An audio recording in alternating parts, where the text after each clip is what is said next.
All right, guys, we are very fortunate to be joined today by Professor Sachs of Columbia University, who is an economist and world-renowned thinker and best-selling author. Scarcely needs an introduction. Many things to speak with you about today, sir. Thank you for joining us. Great to be with you. Thank you.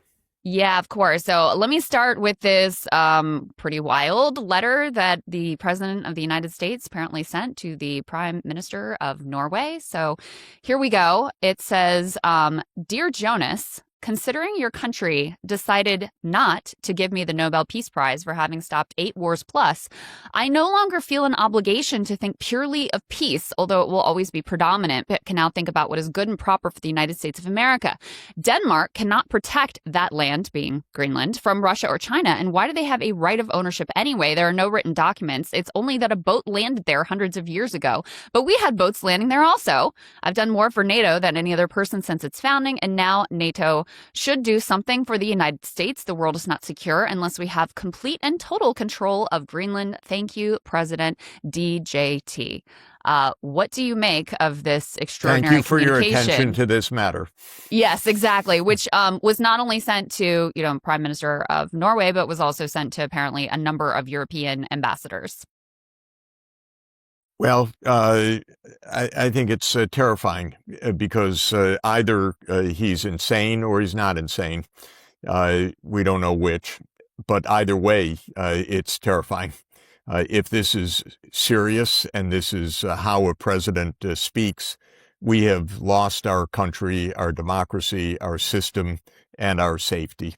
If he is an old man with the megalomaniacal tendencies already, and he's over the edge, which I think is perfectly possible, though I'm not a psychologist. This is also something that we're seeing, somebody who is decompensating in front of our eyes. We had a president last time who collapsed on the job. Maybe it's happening again. Again, I have to say this is so strange, wild, nuts, that it's not something that grown-ups in normal behavior would do under any circumstances, much less someone who holds this office. If this is taken as clever or cute or normal, I think people should re-examine their thoughts about this. So I find it frankly astounding. So zooming out, Professor, there is a big, now push by the United States kind of centering its relationship here with the European powers. Crystal, if we could put the Trump Truth Social up about tariffs that are being put into place here. President Trump saying we have subsidized all countries of the European Union, et cetera. I will, stick to the important part is that there will be tariffs increased to some 10% on Denmark, Norway, Sweden, France, Germany, the UK, Netherlands, and Finland. And the tariff will be increased to 25% beginning on June 1st. It's time for Denmark to give back Greenland. So when we're talking here a little bit about the relationship with the European powers by the United States, and in the broader context, Greenland, I think, is important. I don't think any of this would be happening without the sugar high that the administration is currently on after Venezuela, and in particular, after Midnight Hammer. Those seem to have really convinced the president and his team, the United States can truly be, the world's superpower and can act like this way in any sphere of the world in its demands. What do you think the effects of this type of strategy and of belief system in the White House could wreak in terms of the international situation? Again, if this gang continues to pursue this course, this is not the will of the American people. This is not the will of Congress. This reflects no constitutional process whatsoever. This is gangsterism. And gangsterism generally ends in shootouts. So I think that this is a perilous and reckless course. And Europe, sadly, became essentially a vassal of the United States over the past 30 years. in any event, so it barely can utter a word in its own defense. They're scared of their shadow. They have been rather pathetic. I've spoken to many European leaders over many years warning them about the direction of the United States. It's not only Trump. Trump is doing it in a crazy way, but this also reflects a kind of thuggery that the United States has been on for a long time. And now it seems completely unhinged. And of course, we're going to see whether any European power or country can actually express an honest view. But they're getting close, at least. The German government has said that Greenland is a very bright red line. The French government at many different levels, foreign minister and president, have expressed the fact that this will not be tolerated.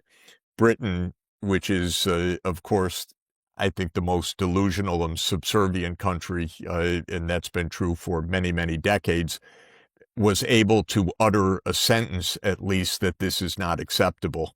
By British standards, that's quite remarkable. We should understand, by the way, that more important things are happening in the world than this in many ways. A couple of days ago, the Prime Minister of Canada was in Beijing, and Canada and China signed a strategic partnership.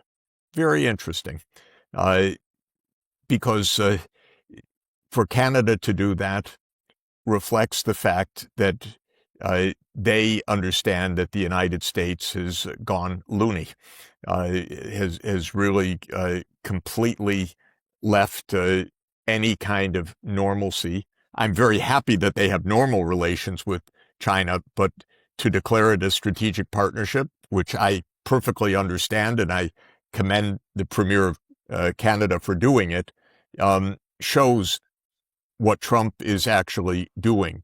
The idea that they're on a sugar high because they're succeeding one thing after another, I think is fundamentally wrong. It's, of course, what's pumped up hour to hour on Truth Social.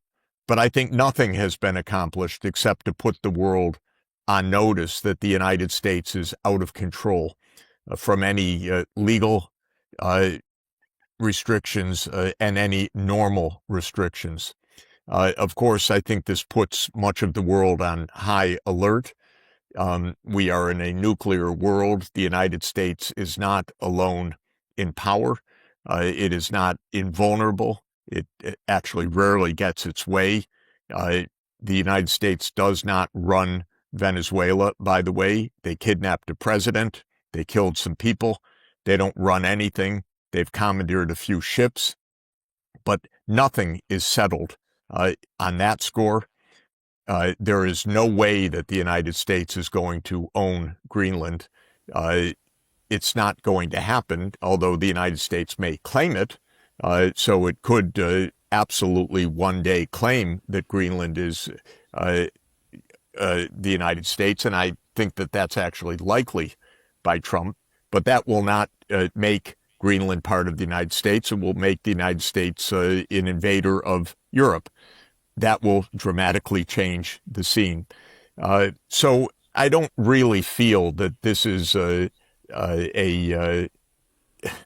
any way a demonstration of the United States being a superpower. I view it as a delusional, unchecked period, and I can't really say myself whether it is a mental instability of a president or gangsterism that is premeditated and but thuggishness just on its own.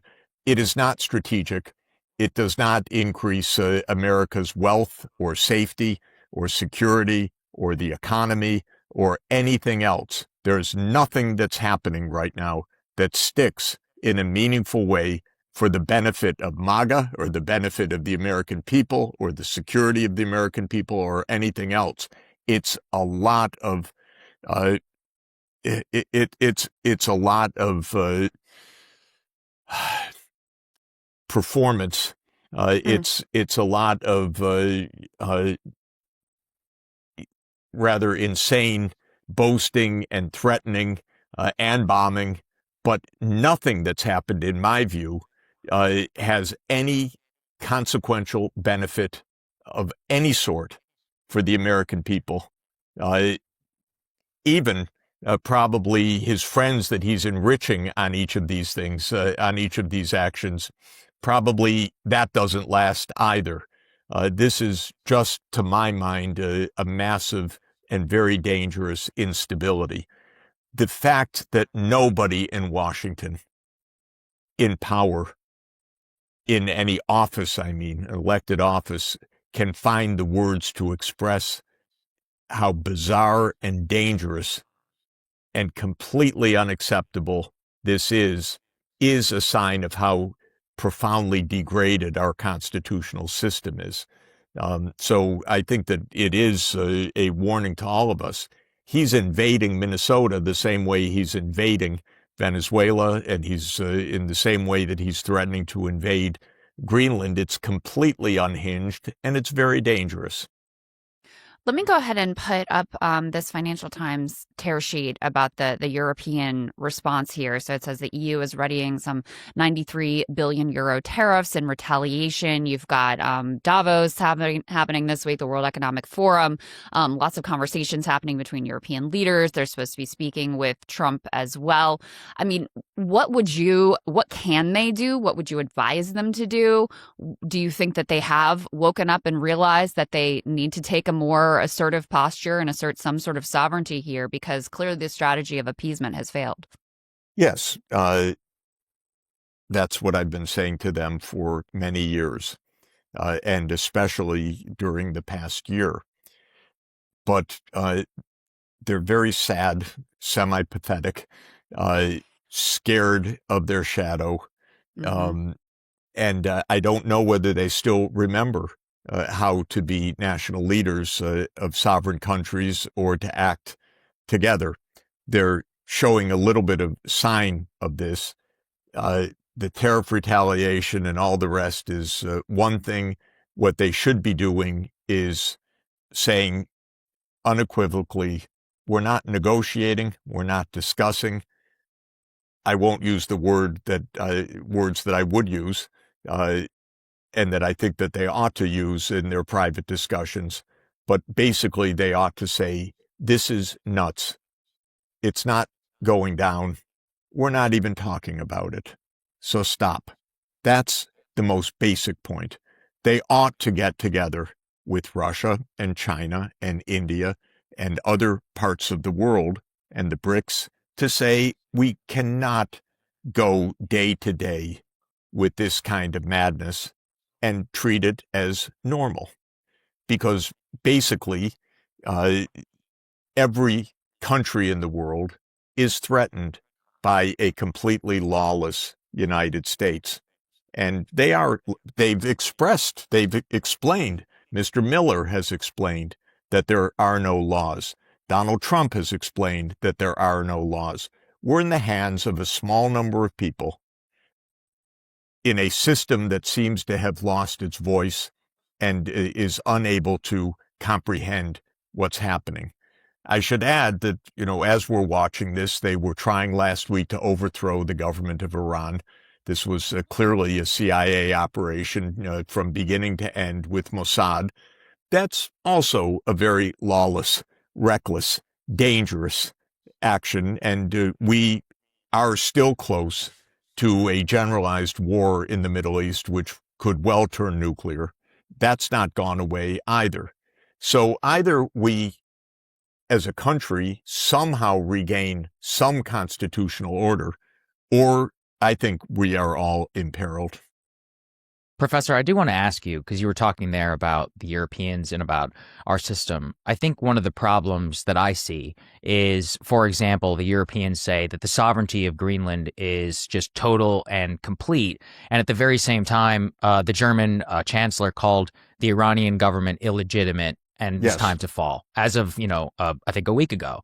For example, all of them did not recognize Maduro as the president of Venezuela, and they effectively supported the kidnapping by the United States in the current operations. If anything, their only qualm is that we didn't put boots on the ground and enforce, some sort of, quote, democratic transition.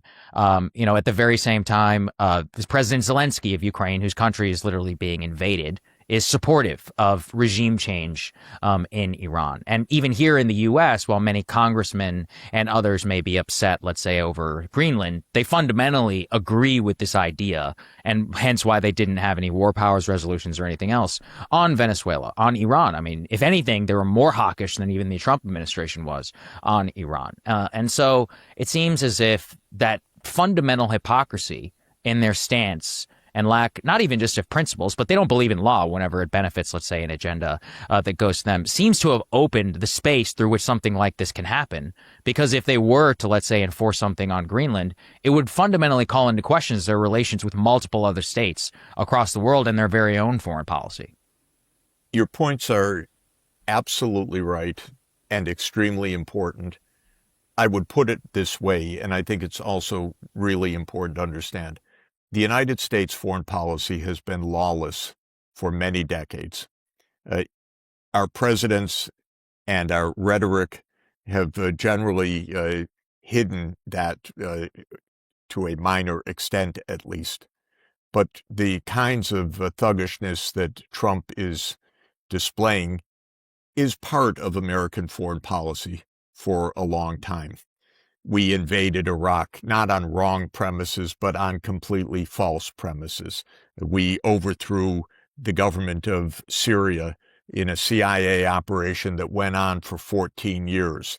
We bombed Libya to oblivion and created what has now been 15 years of civil war in that country. We helped to overthrow a government in Ukraine in February 2014 that put us on the path of war.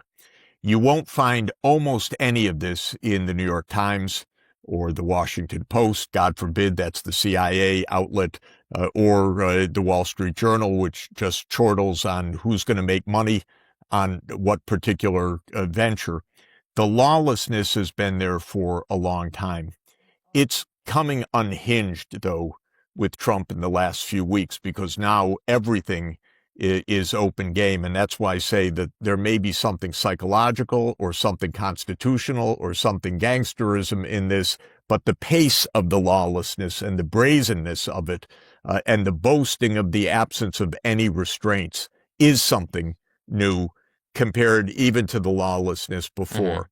Now, the Europeans used to object once in a while to this.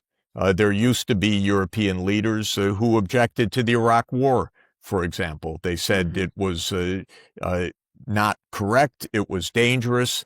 I knew those leaders. We don't have them in Europe for the last 15 years. It's an interesting question why.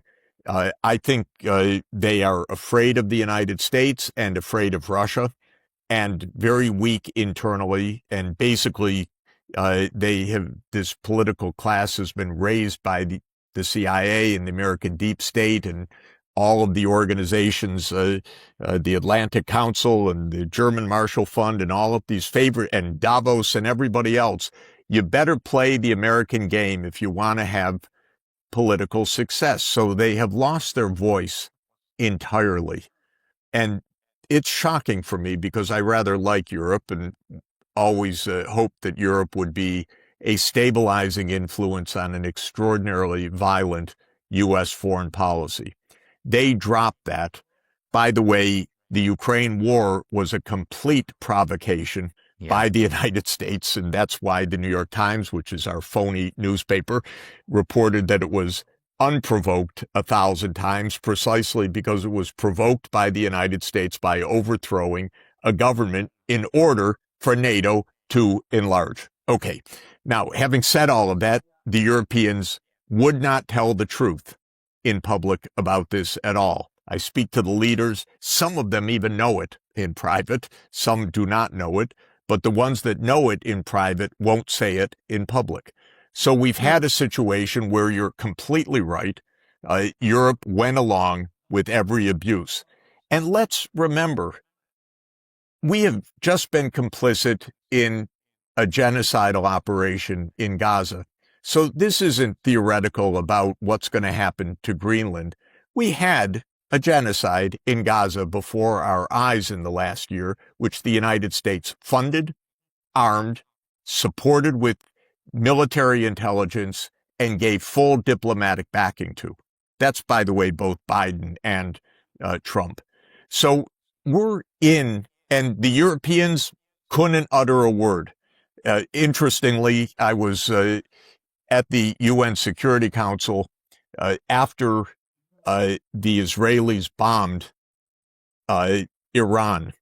So around the table, all the Europeans said, they made warnings to Iran. You better show restraint. Not one of them challenged Israel for having just bombed Iran. I actually, ironically, had a little colloquy with the ambassador to Denmark because I went up to her after her rather shocking words and said that how much I like Denmark, and in a publication that I co-edit every year, the World Happiness Report, Denmark's always at the top, the happiest country in the world, and she was very happy. She smiled at me, and then I said, but wouldn't it be nice if you mentioned not Iran's restraint, but that Israel just bombed Iran? She turned around and walked out without a word. That's the level of the reality. Same thing happened with the kidnapping of Maduro. All they could get out of their mouth was, well, he's a terrible person or he's an illegitimate president. No one could say a word about the United States brazenly violating the UN Charter and its implications. So you're completely right. I don't want to attack the Europeans when they're being attacked, but I do want to say that consistency, that actually we should follow some principles, is what keeps us all alive, we hope. And if Europe doesn't utter a word when the United States makes every abuse, every regime change, every covert operation, every bombing, every complicity in Israel's crimes, then they turn around and are surprised about Denmark. It's a little sad. By the way, if I don't know if we have time, I would like to just find you a statement, if I can find it, that I read, that I said to, let me see if I can find it quickly. I'm sorry to take the time, but no problem. No, please do. Go ahead. I spoke to the European Parliament a year ago, and I told them, this is going to happen. And they thought, what's the matter with you, Mr. Sachs? So I want to read you what I said. This is verbatim, because it shows you could see. I said to the parliamentarians, so I'm not saying that we're all at the new age of peace, but we are in a very different kind of politics right now, a return to great power politics. Europe needs its own foreign policy, and not just a foreign policy of Russophobia. Europe needs a foreign policy that is realistic, understands Russia's situation, understands Europe's situation, understands what America is and what it stands for, and that tries to avoid Europe being invaded by the United States. It's certainly not impossible that Trump's America will land troops in Greenland. I'm not joking, and I don't think Trump is joking. Europe needs a foreign policy, a real one. Europe needs something different from, yes, we'll bargain with Mr. Trump and meet him halfway. Do you know what that will be like? Give me a call afterwards. That's what I told them. Okay. When I told them this, they were not impressed. Oh, Mr. Sachs, you're exaggerating, and America's not so bad, and blah, blah, blah. they don't understand, but most of the world doesn't understand. And most of my neighbors on the Upper West Side of New York do not understand because they read the New York Times. I'm sorry to say, I'm going to pick on it one more time, because the violence, the regime change, the brutality of American foreign policy is not exposed and not discussed in polite company, except now Trump, to his bizarre credit. I can't use that word in a full sentence with him, but he's at least saying out loud the brazen truth that there is no law and no constraint for the U.S. Incidentally, I think it was, I think it's the Washington Post today that ran a story that said how terrible Putin is. Everyone sees he's a liar because he doesn't come to the defense of this country and that country and this country. Instead of saying how terrible it is, our president of the United States is bombing and attacking and so forth, the Washington Post, which is the mouthpiece of the intelligence agencies, twists it so that it's Putin that's the villain because he doesn't respond to Trump's thuggery. So Putin's a liar because he doesn't stand up to Trump's thuggery, rather than an article that Trump is a thug, and maybe it's a dangerous thing for the world that the United States is led by a gangster group. So that's where we are. I want to talk to you a little bit about this. Am I Board of being Peace. Intemperate? No, you're fine. We're enjoying it. Making logical sense to me. Everybody wants to hear you speak. No, I'm sorry. It's just, it gets worse and worse, more brazen, more shocking. And it's Trump's style is to normalize this. And that is absolutely grotesque. Sorry. I wanted to talk to you too, in the context of all of this, about this Board of Peace proposal from Trump. Have you dug into the details here? Here's some of the latest reporting from Bloomberg. Trump wants nations to pay $1 billion to stay on peace board. I'll just read you a little bit of this. The Trump administration is asking countries that want a permanent spot on his new Board of Peace to contribute at least $1 billion, according to a draft charter for the proposed group seen by Bloomberg. Trump himself would serve as its inaugural chairman, would decide on who is invited to be members. Decisions would be taken by a majority, with each member state present getting one vote, but all would be subject to the chairman's approval. Each member state shall serve a term of no more than 3 years. The 3-year membership term shall not apply to member states that contribute more than USD $1 billion in cash funds to the Board of Peace. We also have news that, of a variety of countries that have been invited. Apparently, Putin himself has been invited onto the Board of Peace. This was all originally conceived, in the context of this quote unquote peace plan in Gaza. But now, apparently, the Board of Peace is being positioned as sort of a Trump-run alternative to the UN. How do you view this? What is he up to here? If George Orwell had written it, you would think it mildly funny, clever. You might view this in a Marvel comic strip as somebody aiming to run the world. I view this as sad and pathetic. I said a year ago to many leaders when Trump's so-called peace plan for Gaza was put forward that this was a travesty and a trap, and after a genocide, this is not how things should proceed. Things should proceed with the state of Palestine and Palestinians in charge of the reconstruction. God forbid Israel should have some responsibility to rebuild after they've killed probably hundreds of thousands and destroyed this area. But actually, Trump prevailed on one leader after another because he threatened them, he bribed them. He told them, you can't have data centers unless you do this. You can't have this missile system unless you do this. He twisted everything out of shape and got that plan approved. Now he's doing it again. This is shambolic. He's got his hedge fund friends. He's got, you can't even joke about putting Tony Blair on this, since the British are the most responsible for having screwed up the Middle East for the last century of anybody. So why don't we put Tony Blair back in charge of Gaza? He can maybe rewrite the Balfour Declaration.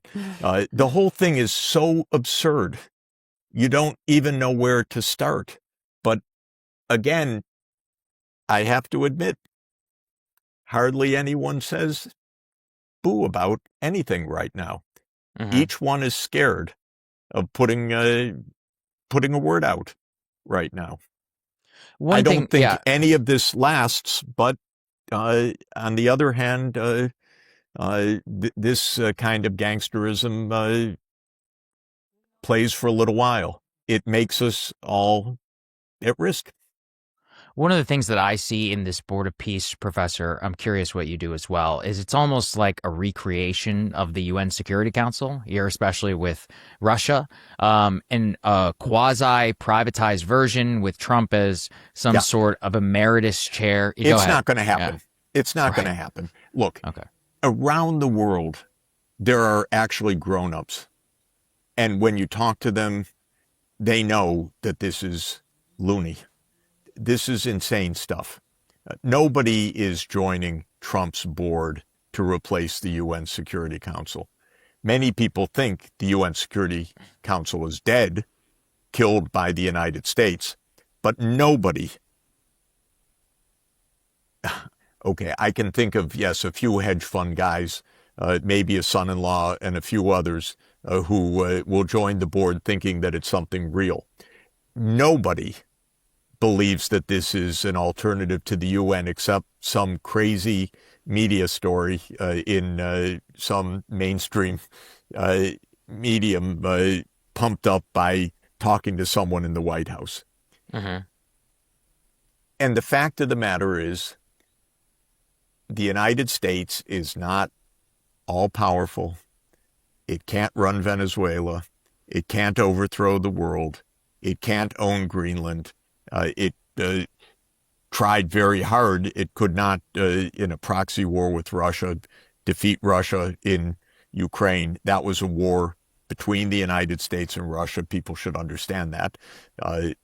Fought with the Ukrainians killed in vast numbers. That was the U.S. strategy, but didn't work.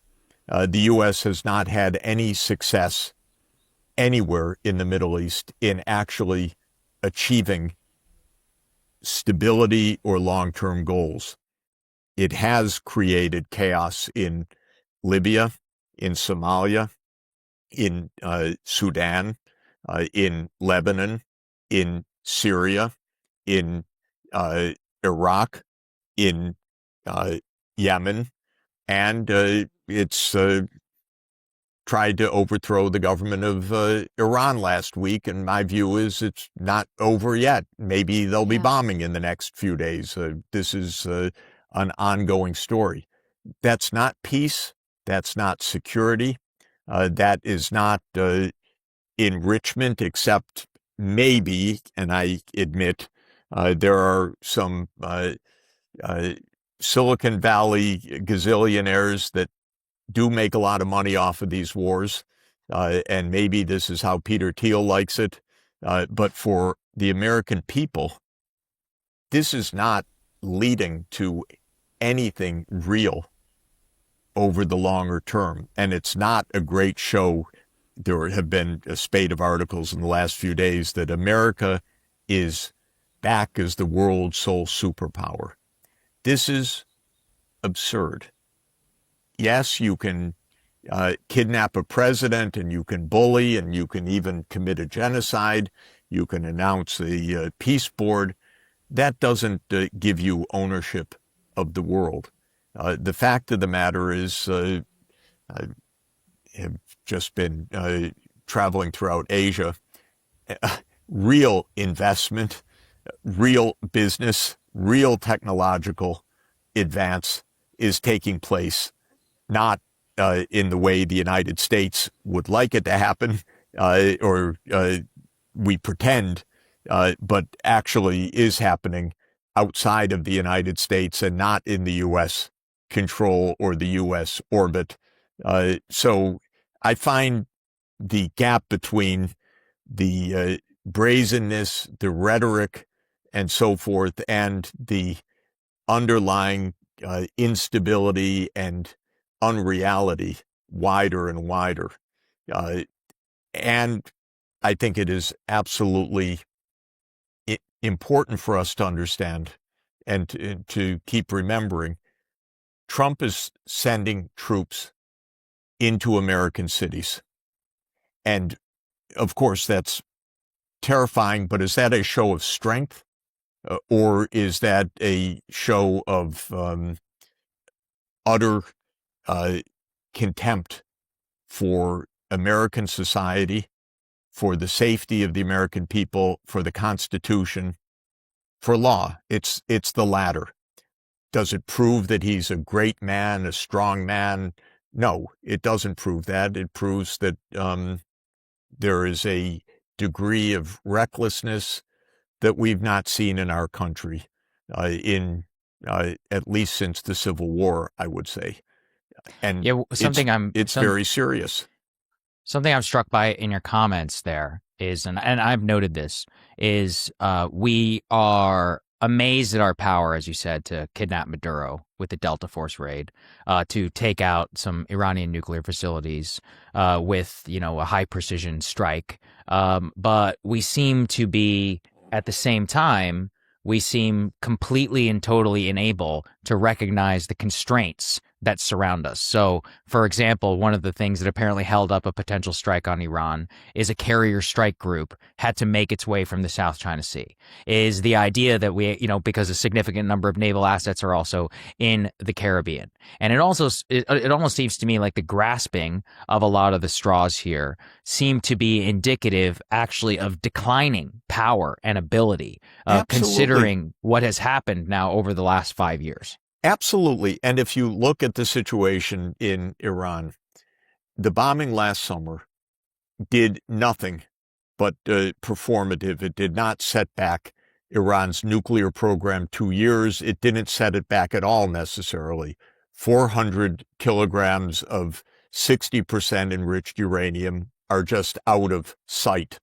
The amount of centrifuging needed to turn those into nuclear weapons, if they want that, is actually quite tiny at this point. Nothing was solved in terms of security except breaking any kind of oversight and a chance to have the IAEA, the International Atomic Energy Agency, have a continued line of sight into what was happening. At the same time, Iran demonstrated hypersonic missiles that pierced Israel's Iron Dome. They did not target the absolute most sensitive targets in Israel. They targeted some military sites, but actually they showed that they can pierce the Iron Dome. It's not so iron, and Trump's Golden Dome isn't going to be so golden after trillions of dollars spent on it either. So the idea that we have proved this overwhelming strength is absolutely false. And as you say, they did not have the means, even if they had wanted to act last week, and they may want to act next week, by the way, when this carrier strike group comes closer. So I do not put it past events at all to see that we're in a war next week. But it's not going to be so simple. And the United States is not the only nuclear superpower, nor is Israel. And if there is a war, it's right into the cauldron of nuclear weapons all over the place. It would be the most dangerous kind of war one can imagine in all of modern times. This is not the same even as the recklessness of the Iraq War. Yeah. So the idea that this is somehow American strength is an illusion or a delusion. It is an unhinged government. And again, is it unhinged by literal mental instability? Or is it unhinged because of gangsterism or some combination, or maybe the difference is too narrow to matter? But when a president writes to the prime minister of Norway, as you opened, to say, you didn't give me the Nobel Peace Prize, now I don't have to think about peace. This is not, under any definition, the kind of situation that any American should want for our own safety and security, much less that the world should want. By any standard, on any interpretation, this is deeply, profoundly disturbing and unnerving. Mm-hmm. Professor, my final question for you is, I'm American. I can't help but, in spite of some of my best attempts, feeling a bit of American nationalism. And this all seems incredibly terrible for our country, for the people of our country. But I do wonder if the brazenness of it is sort of a wake-up call for the rest of the world. You pointed out the new alliance between Canada and China. You see the Europeans, showing some theoretical signs of potentially thinking about a bit of a backbone. Obviously, there have been efforts with BRICS, et cetera. So is it possible that out of this brazen, undeniable gangsterism, that you emerge actually with a better order if we're looking at the entire globe? Yes. In fact, there are diplomatic conversations happening all over the world, within regions and across regions, saying we need to get our act together. This is very dangerous. And the BRICS is one part of that. That's half the world population, with the 10 countries right now, about almost half the world's GDP, and they are absolutely aware of what the implications of all of this are. But I think everywhere in the world, Trump is uniting the rest of the world in the opposite of what he intends. India was courted, supposedly. I always thought it was absurd, and I told the Indians that, Indian leaders, many times, courted to be on our side against China, join what's called the Quad, which is an informal group of the United States, India, Japan, and Australia that supposedly are the major powers to surround China and to keep China contained. And I said to the Indians, Indian leadership many times, this is a bad idea. Don't be used by the United States. They many times said to me, we have a good inside track, we have good relations, and so forth.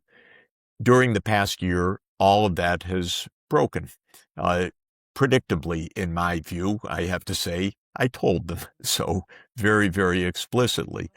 And what did we see in Shanghai at the Shanghai Cooperation Organization? We saw Prime Minister Modi, President Xi of China, and President Putin of Russia in close embrace. Of course, they're in a close embrace. They have a United States that is completely erratic, doesn't have a consistency hour to hour, much less day to day, week to week, or month to month. Every day is a new threat. Every day is a new slur. Every day is a new tariff. Every day is a new executive decree. Of course, these are serious countries that are actually not interested in playing some game of Donald Trump's mind, but actually interested in stability. They're nuclear powers. They don't want a nuclear war. They don't want to be brazenly threatened or pushed around by the United States. So the answer is yes. Trump is raising in everybody's mind, how do we make a multipolar world, precisely because we don't even have a stable power in the case of the United States, one that anyone can rely on for any moment, because it's whimsical, it is without any kind of treaty constraint, external constraint, or respect for anybody else. So the answer is emphatically yes. It's very hard to reshape the thinking. Europe has been so wrong vis-a-vis Russia, so misunderstanding of what really happened to create the Ukraine war, which is a U.S.-created war, basically outlined by Zbigniew Brzezinski back in the 1990s, that we're going to take NATO and bring Ukraine into NATO, and we're going to make Russia a third-rate power. Well, Europe played along so much that now that they're threatened imminently with basically an invasion by the United States in Greenland, they don't know how to react because they've been so much under the U.S.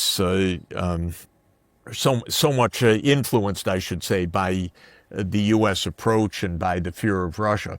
But even they, as we talked about, are rethinking everything right now. Maybe they'll even realize, and actually I have to say Chancellor Merz said it a few days ago, that maybe he needs to call President Putin. That shows that even the Europeans are recalibrating right now under this threat. And I can tell you that's happening all over the world, because I'm hearing those conversations. I'm being asked about these issues. This is happening all over the world. Well, Professor Sachs, we really, really appreciate you making some time for us. I know it's late at night where you are, so thank you so much for your insights at this pivotal moment. Great to be with you. Thank Always you. appreciate your Thanks analysis. so much. Bye-bye. Hey, if you like that video, hit the like button or leave a comment below. It really helps get the show to more people. And if you'd like to get the full show ad-free and in your inbox every morning, you can sign up at breakingpoints.com. That's right. Get the full show, help support the future of independent media at breakingpoints.com.